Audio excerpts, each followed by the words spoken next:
બે રીતે માણસ ઓળખાય, એક રૂપથી ઓળખાય, બીજું વાણીથી ઓળખાય. અડધી રાતે કોઈ તમારું બાણું ખખડાયું, પૂછશો ને તમે કોણ છો, એટલે પેલો કે હું ફલાણો છું. અવાજ પરિચિત હશે તો ઊંઘતા ઊંઘતા બાયણું ખોલી નાખીએ છીએ.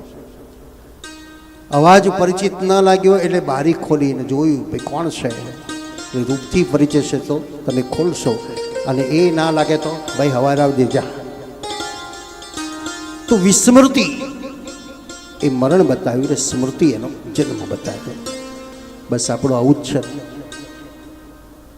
ઘડીકમાં દવાખાને લઈ જાય ને પછી ઘેર લાવે, દવાખાને લઈ જાય ને ઘેર લાવે.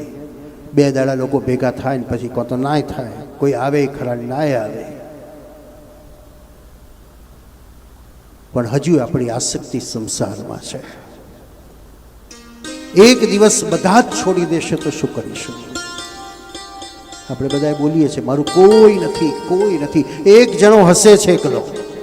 કોણ હસે છે? ભગવાન.